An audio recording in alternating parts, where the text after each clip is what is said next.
नमस्कार दोस्तों। गलवान घाटी हिंसक प्रकरण के बाद जिस तरह से भारत चीन सीमा का विवाद बढ़ता जा रहा है, उससे दोनों देशों के संबंधों पर कैसा और कितना असर पड़ने वाला है और वैश्विक स्तर पर इसका क्या प्रभाव दिखने वाला है, इन्हीं सब मुद्दों को आज तथ्यों के सहारे हम समझने की कोशिश करेंगे। बस आप बने रहिए वीडियो के अंत तक। मैं हूं डॉक्टर अरविंद कुमार श्रीवास्तव और आप देख रहे हैं मेड फॉर स्टडी। बात शुरू करते हैं भारत के चुशूल में चल रही सैनिक वार्ता से। खबर यह है कि भारत और चीन के बीच चल रही सैन्य कमांडर स्तर की तीसरी वार्ता में भी कोई परस्पर सहमति नहीं बन सकी है। 3 किलोमीटर दोनों पक्षों की सेनाओं के पीछे हटने की चीन द्वारा पेशकश को भारत ने सिरे से खारिज कर दिया है और कह दिया है कि भारत सीमा पर मई से पहले की स्थिति ही चाहता है और इससे पहले चीन से और कोई बात नहीं हो सकती। जबकि चीन इस पर सहमत नहीं है, तो क्या मान लिया जाए कि अब सीधा मुकाबला ही इस विवाद को शांत करेगा? क्या होगी दोनों देशों की रणनीति इसका मुकाबला करने के लिए, ये जानेंगे। पहले ये समझ लेना जरूरी है कि चीन की ये पहली हरकत नहीं है। चीन की इस साम्राज्यवादी नीति से सिर्फ भारत ही नहीं परेशान है, बल्कि दुनिया के अनेक देश उसकी इस नीति का शिकार रहे हैं। चीन का जापान से निर्जन द्वीप को लेकर विवाद है, तो ऑस्ट्रेलिया से सोलोमन द्वीप को लेकर उसका झगड़ा बढ़ रहा है। अमेरिका से उसका ट्रेड वार चरमोत्कर्ष पर है, तो ताइवान से उसकी सीधी टक्कर बनी रहती है। इतना ही नहीं, चीन अपनी साम्राज्यवादी नीति के तहत ही स्ट्रिंग ऑफ पर्ल ऑपरेशन चला रहा है। इस नीति के तहत वो दक्षिण एशिया और दक्षिण पूर्व एशिया के अनेक देशों में सामरिक और आर्थिक दृष्टि से महत्वपूर्ण सैन्य अड्डों और बंदरगाहों का निर्माण कर रहा है। इसी नीति के तहत चलकर उसने पाकिस्तान में ग्वादर पोर्ट को अपने नेवल बेस के रूप में डेवलप किया। इसी नीति के चलकर श्रीलंका के हम्बन टोटा बंदरगाह को 99 साल के लिए लीज पर लिया। इसी नीति पर चलकर बांग्लादेश, म्यांमार जैसे देशों को न उसने केवल हथियार और साजो सामान दिए, बल्कि उन्हें नेवल बेस की स्थापना में मदद भी कर रहा है। कंबोडिया में उसने एयर बेस और नेवल बेस बना रखे हैं। मालदीव में भारत से महज 684 किलोमीटर की दूरी पर मिलिट्री बेस का निर्माण कर रहा है। दक्षिण चीन सागर क्षेत्र में मलेशिया, इंडोनेशिया, फिलीपींस और ताइवान को दबाने की कोशिश में लगा हुआ है। और वहीं दूसरी ओर आज से यानी 1 जुलाई से हांगकांग की स्वायत्तता को खत्म करने वाले राष्ट्रीय सुरक्षा कानून को लागू कर दिया है। ये तो कुछ उदाहरण है जो सिर्फ एक ही कहानी कहते हैं कि चीन साम्राज्यवादी देश रहा है, साम्राज्यवादी देश है और आगे भी साम्राज्यवादी देश ही रहने वाला है। तो क्या मान लिया जाए कि इस साम्राज्यवादी देश चीन से भारत का निपटना मुश्किल है?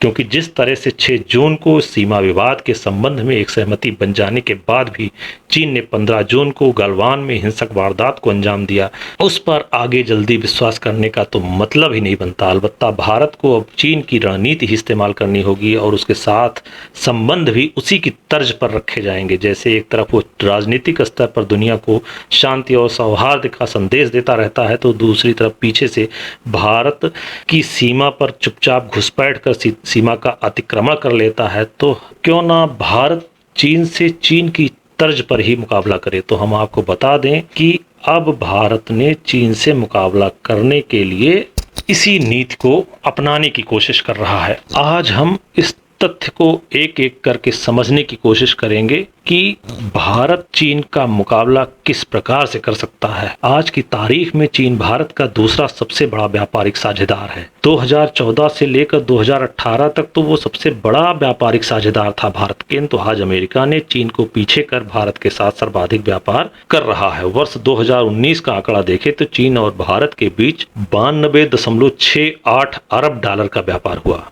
जी हाँ, 92.68 अरब डॉलर का। चीन ने भारत को 74.72 अरब डॉलर का निर्यात किया, वहीं भारत चीन को सिर्फ 17.95 अरब डॉलर का निर्यात कर सका। इस तरह से सीधा 56.77 अरब डॉलर का भारत को व्यापार घाटा हुआ। अगर आंकड़ा हम अप्रैल 2019 से जनवरी 2020 का देखें तो इस दौरान भारत ने चीन को सिर्फ 14.42 अरब डॉलर का निर्यात किया, जबकि इसी दरमियान उसने 4 गुना 57.93 अरब डॉलर का चीन से आयात किया। तो क्या ऐसा नहीं लगता कि जिस व्यापार को करने में सिर्फ घाटा ही घाटा हो, तो ऐसा व्यापार भारत को बंद कर देना चाहिए?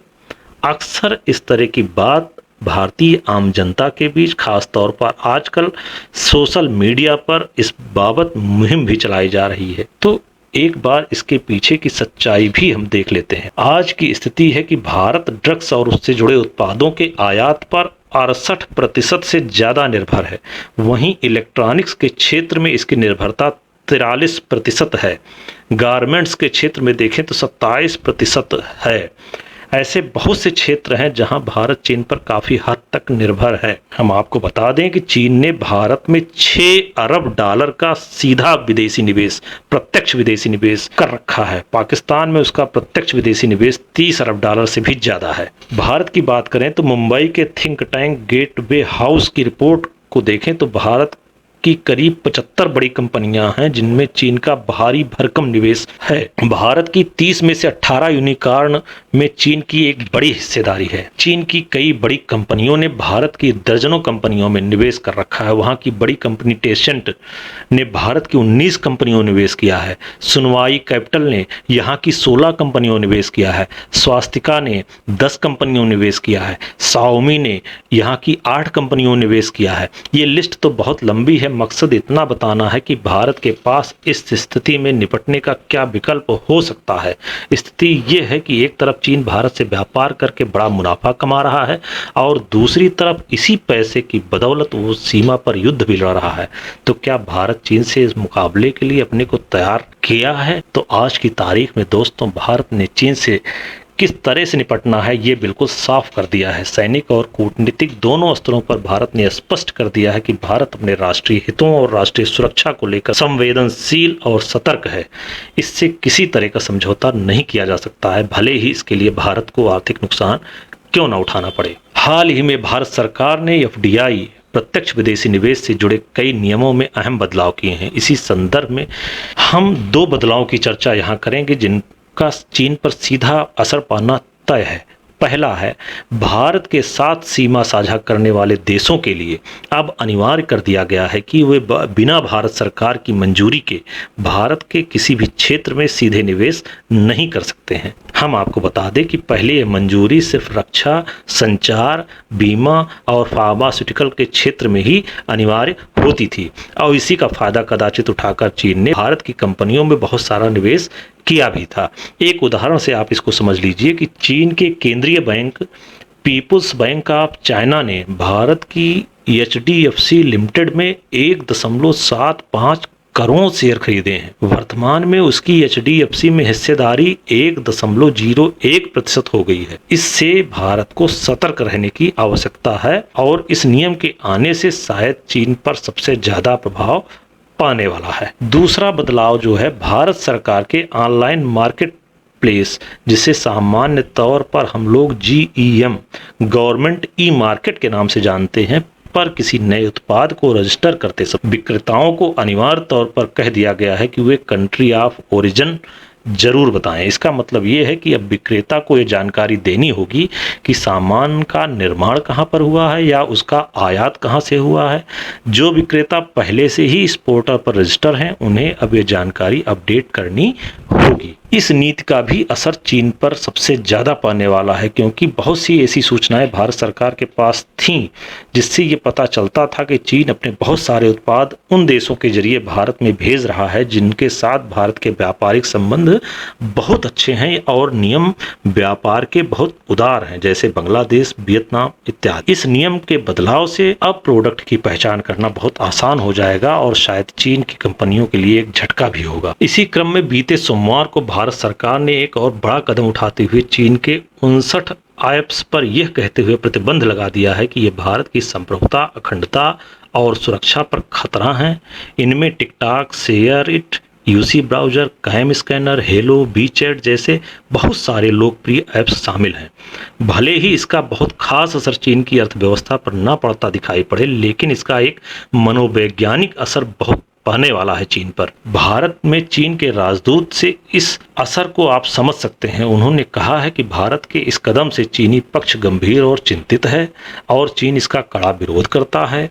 यह न्याय पारदर्शिता के खिलाफ है और भेदभावपूर्ण है और विश्व व्यापार संगठन के नियमों का यह उल्लंघन है। चीनी सरकार के मुख्य समाचार पत्र ग्लोबल टाइम्स ने भी लिखा है कि ऐसी परिस्थितियों में चीन और भारत के बीच होने वाला व्यापार 1/3 तक कम हो सकता है। यहाँ तक कि द्विपक्षीय व्यापार में 50% की कटौती हो सकती है। मेरा आकलन है कि गिरावट होती भी है तो भारत से ज्यादा नुकसान चीन को होने वाला है, क्योंकि व्यापार का ज्यादा फायदा भी उसे ही मिल रहा था तो घाटा भी उसी को होने वाला है। लेकिन एक बात तय है कि भारत इस नुकसान से बच नहीं सकता है। भारत के लिए जो सोचने वाली बात है वो गंभीर यह है कि भारत चीन पर अपनी निर्भरता को कम कैसे कर सकता है। इसी की ओर संकेत करते हुए ग्लोबल टाइम्स ने भी ये लिखा है कि चीनी आपूर्ति पर निर्भर भारतीय उद्योग चीनी माल का बहिष्कार नहीं कर पाएंगे। चीन का विकल्प ढूंढने में भारत को सालों लग जाएंगे, चाहे वो अपनी इंडस्ट्री का विस्तार करने की कोशिश करे या दूसरे देशों से निवेश लाने की। तो ये हमारे लिए, भारत के लिए बहुत चिंता का विषय है कि हम इस स्थिति से कैसे निपटेंगे। हालांकि भारत सरकार ने इस स्थिति से निपटने के लिए पहले ही अपनी तैयारी शुरू कर दी थी और भारत में आत्मनिर्भर भारत बनने की जो पहल शुरू की गई और भारत के प्रधानमंत्री का बार बार लोकल के लिए वोकल बनने का जो नारा दिया गया वो भारत की इसी बदलती हुई नीति का ही परिचायक है।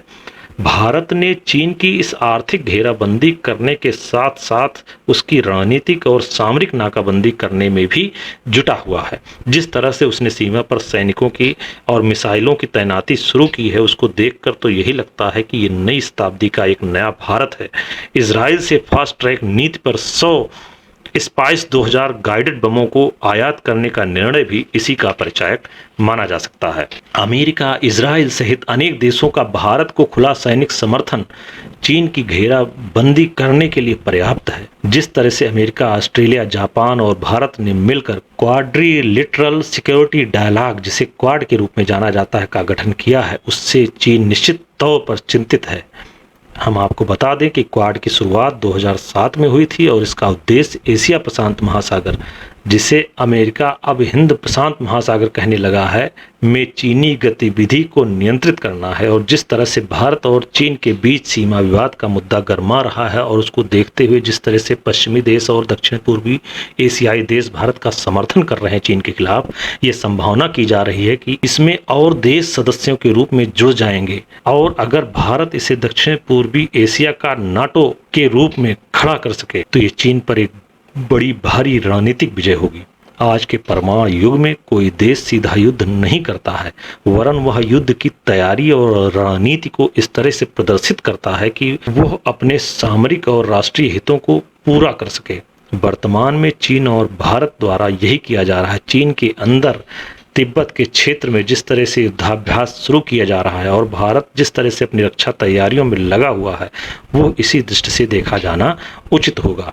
अगर आपको ये वीडियो पसंद आया हो तो लाइक करें और आने वाले वीडियो को देखने के लिए चैनल को जरूर सब्सक्राइब करें। वीडियो को ज़्यादा से ज़्यादा शेयर करें, पढ़ें, पढ़ाएं, दूसरों को भी आगे बढ़ाएं। देखते रहिए मेड फॉर स्टडी। धन्यवाद।